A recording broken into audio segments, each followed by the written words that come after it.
This ZeroNow program is brought to you with the support of our founding partners. I'm just one person. Determined to bring us back to zero. I'm just one person. Determined to bring us back to zero. I am just one person. Determined to bring us back to zero.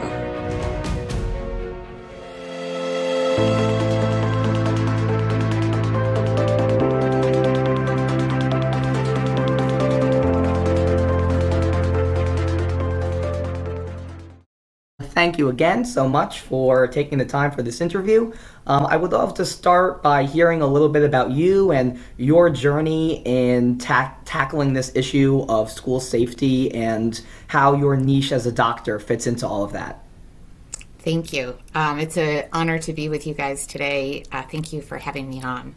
So I am an emergency physician by training. I still work clinically in the emergency department, but I'm also a public health researcher.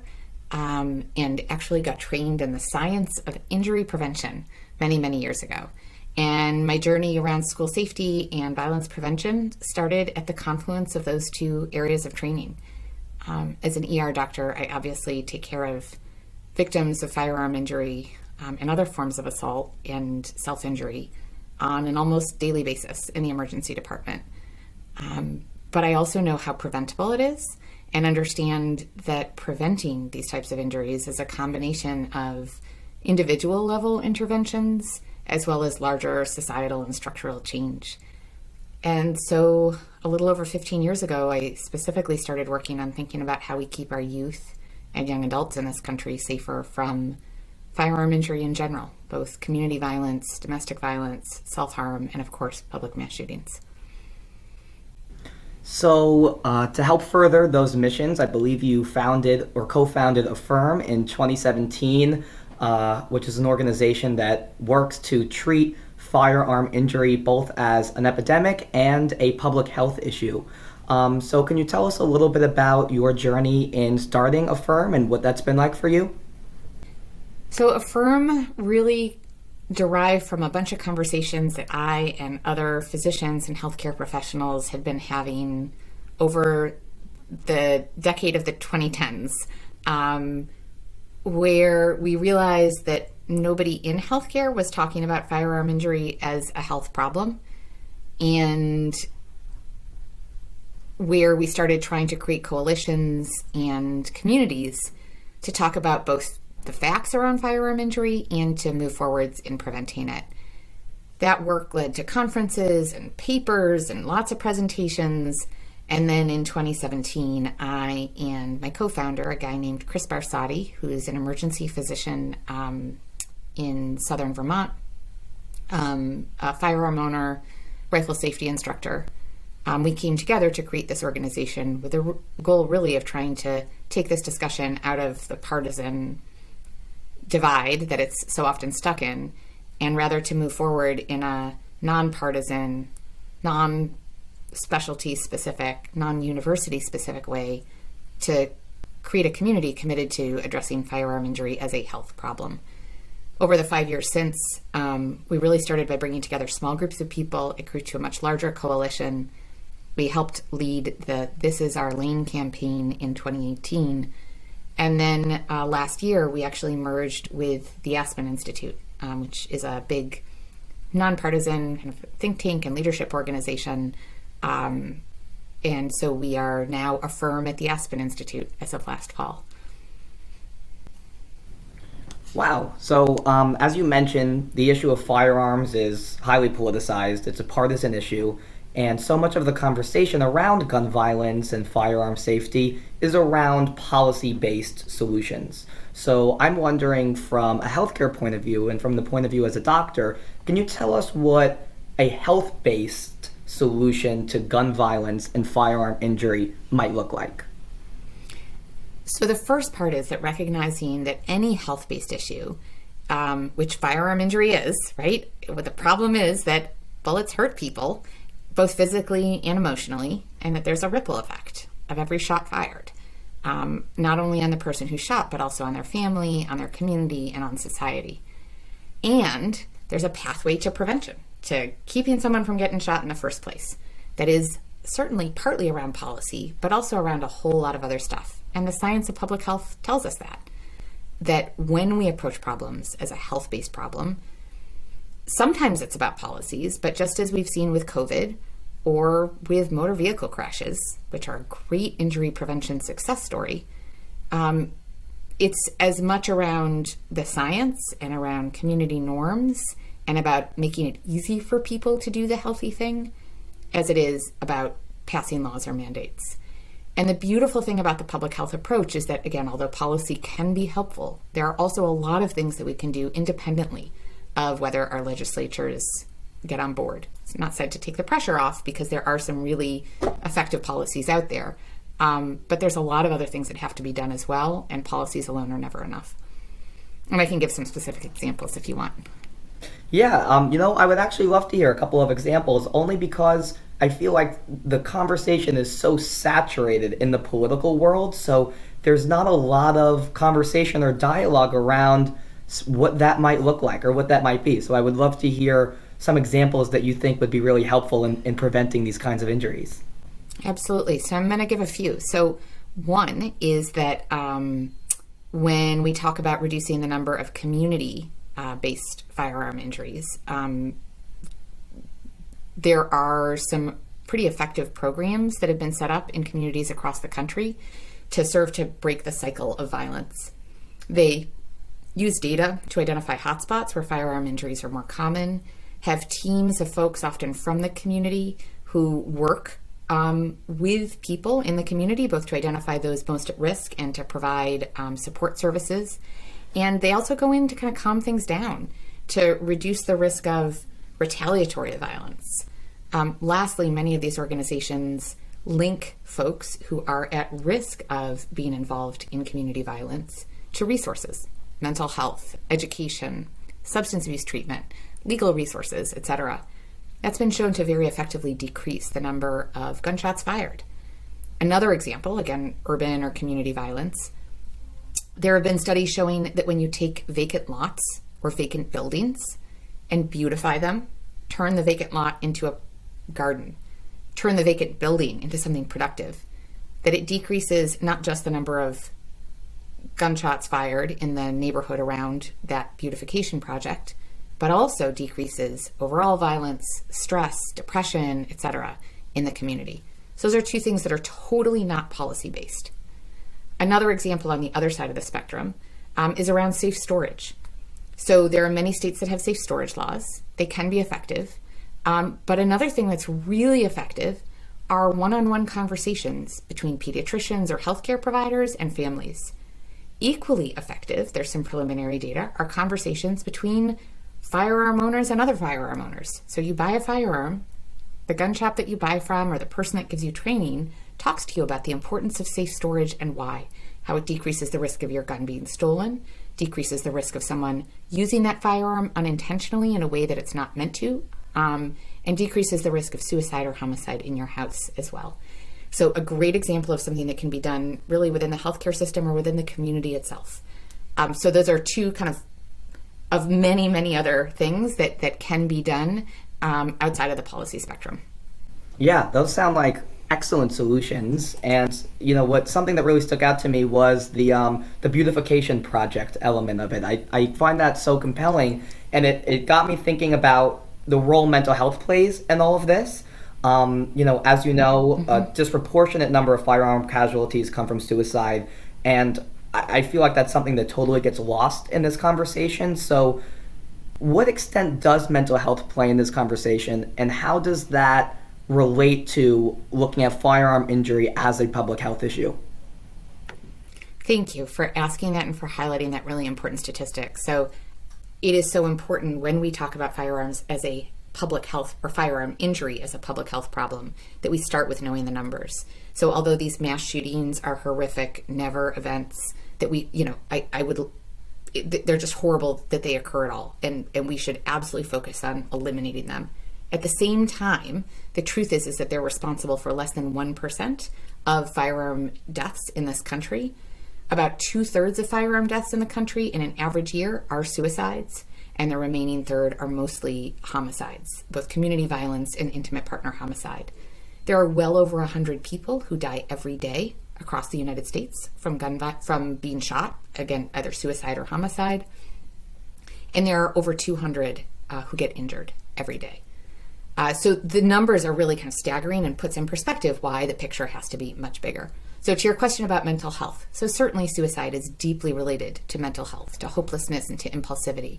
But one of the unique things about firearms is that a suicide attempt with a firearm is almost always lethal, whereas most other suicide attempts are almost always non-lethal. In other words, if you, God forbid, try to hurt yourself or someone in your family does with something other than a gun, you're likely to make it to the doors of my ER. I'll have a chance to save you. And then studies show you'll go on to have a wonderful, normal life. If we can get you through that moment of impulsivity and hopelessness, we can help you get better.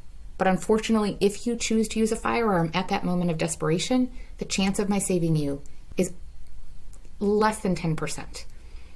So there is a mental health component to firearm injury and death in this country. Where mental health does not play as big of a role is around mass shootings. Everyone says, oh my gosh, you have to be crazy if you're going to be someone who does one of these evil, horrible events. People have personality disorders. They are antisocial. They're filled with hatred. But that's not the same thing as mental illness. And actually, the data shows very strongly that people who are seriously mentally ill are more likely to be hurt by others than to hurt people. And so there's this kind of huge mistake in the way that we look at the association. Another thing that folks don't understand is that being in a community where people are getting shot, whether it's a mass shooting or firearm homicide or even firearm suicide, leads to mental health problems. And so if we're going to talk about mental health, let's talk about the degree to which both we need to separate people from a gun in a moment of impulsivity or hopelessness, and that we have to address the trauma and grief that we are all experiencing as a result of this epidemic of firearm injury and death across our country. Wow, you brought up so many interesting nuances there, and what I'm curious about is, what are your thoughts about good ways to go about talking to people about these issues without them turning into, a partisan debate or people getting lost in a very tribalist mentality?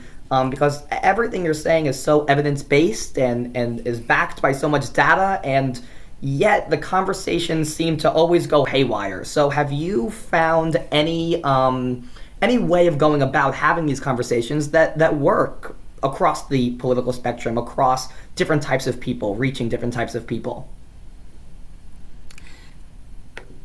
I don't have a perfect magic formula. I will say that having had thousands of these conversations over my career, both within and outside of my healthcare facility,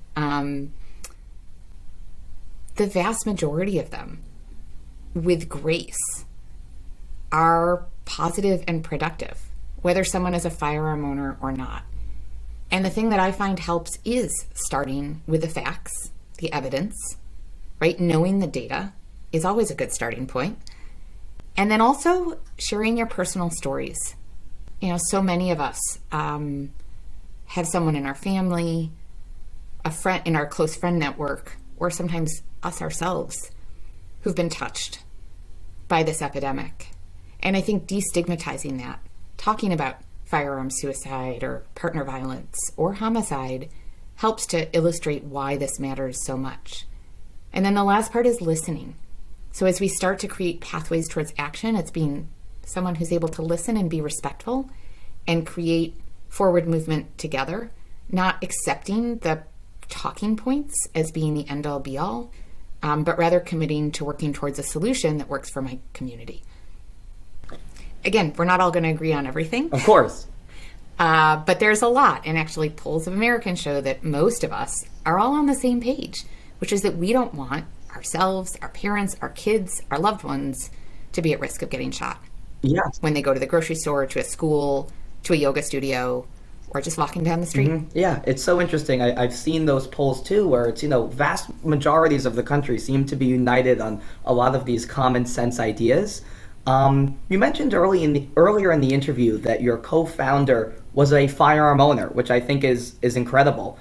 So I'm wondering about how you and him are working to bring gun owners into this conversation about firearm safety, because obviously they play a part in this. So I think that is a non-negotiable, right? There is no way that we are going to reduce the number of firearm injuries and deaths in this country if it's not done with firearm owners not just having a seat at the table, but helping to lead the discussion, or potentially entirely leading it. We would never have made progress on car crashes if we hadn't had people who drive cars or car manufacturers themselves as part of the discussion, right? So just to take a step back, for cars, how did we make cars safer and decrease the number of car crash deaths? Not by taking cars off the road, not by telling people they couldn't drive, but by making the design of cars safer, by making the design of roads safer, by collecting data about where accidents are most likely to happen, by educating people about risk factors for car crashes, don't drive drunk, and sometimes by passing policies.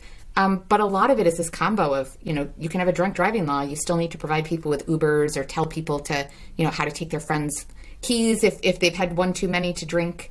There's a combination of policy and community change. And that same parallel is what I would say around the firearm injury epidemic.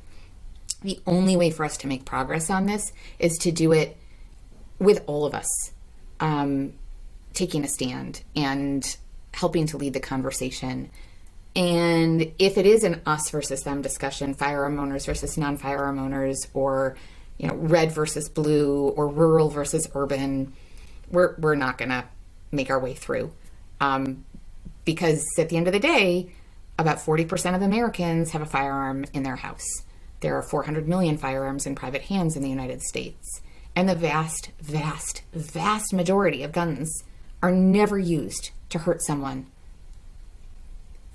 So let's think about why and help prevent misuse together. Mm-hmm. Yeah, that's so true, is that America, for better or for worse, is a country that, for the most part, loves their guns. And as you mentioned, most of them aren't used to cause harm, but the ones that do, we need to look at that. So I'm wondering, from a school safety point of view, because that's the kind of the crux of ZeroNow, what are some steps you would like to see school administrators take in looking at firearm safety as a public health issue? Because again, in that conversation, a lot of it is about preventive measures and debates about the role of law enforcement and things like that, but we lose the forest for the trees a little bit by missing this key piece of the puzzle. Yeah. As a parent of 2 kids who are in my local public schools, it's certainly something I spend time thinking about. There's a few parts. The first is knowing that statistic about suicide. School administrators need to be trained or have, avail themselves of training in their state around mental health, how to identify and mitigate risk of self-harm among students. There's some really great trainings out there, QPR training, things like that, around helping empower school staff, counselors, nurses, teachers, administrators to be gatekeepers, to help recognize kids that are in trouble and then to link them to resources. The second thing is, relatedly, school administrators need to be active voices in advocating for access to resources for kids who are at risk. We've talked a lot over the last year and a half during COVID around the mental health crisis of our youth, but let's be clear that this predated COVID. We have had inadequate numbers of mental health professionals for kids, including kids in school, for a very long time. And it's come to a head during COVID, but it's sure as heck not caused by it. And so school administrators can have a strong voice there. Many school administrators are trialing programs to have telehealth access or digital health access within their schools. The third thing is to know that, that horrible never event of a school shooting is not entirely preventable right now, but most people who commit these horrific crimes, there's leakage beforehand. And if you actually look at Uvalde, the school administrators were worried about that young man and unfortunately didn't have the tools to do something. And so that third part is being aware of what resources are available in your community. If you are a state with red flag laws, know how to activate them and when and where. If you're not, think about what's needed to get one on the books. Have a relationship with local law enforcement, counselors, etc. Those can be really productive and potentially life-saving. I'm sure that you've talked about this on your podcast before, but there are some reviews from the FBI as well as the Secret Service around school shootings that have been averted by kids and administrators speaking up. And then the last thing is the community engagement part. So one of the biggest protective factors for all of us is making our community a healthier and more connected place. It sounds so Pollyanna-ish and silly, right?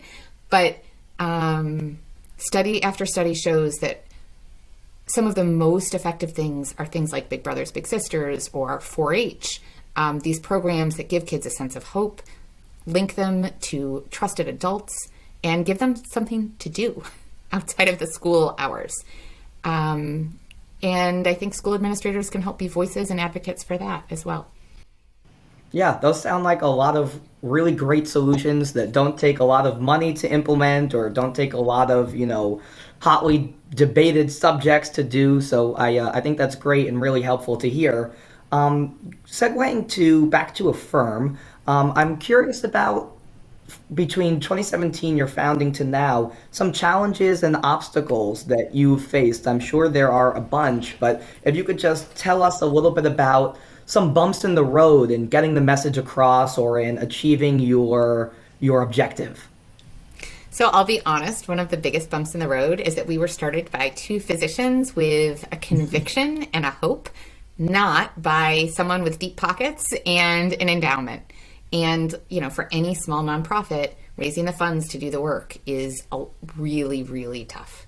And people deserve to be paid for their time. Our amazing experts who work with us, whether in the communication space, in the healthcare space, or in the research space, just like all of us, have to pay their bills. And so that requires fundraising, which is just a constant reality, as you guys know at ZeroNow, of running a nonprofit, particularly one that started without an endowment. The second big challenge is getting people on both sides of the aisle to trust us. I was talking to my co-founder the other day, and we were joking that over the course of a day, both of us were labeled as being entirely for, we were NRA shills or we were gun confiscators, right? And we got both names in the same day. So there's that constant process. That's crazy. Right? But it's like the constant process of creating trust and moving the conversation forward. And then the third thing is, it's a long road. And so keeping hope and conviction ourselves, I would say is always a challenge, but that's where having the larger group around us makes a difference. Yeah, definitely.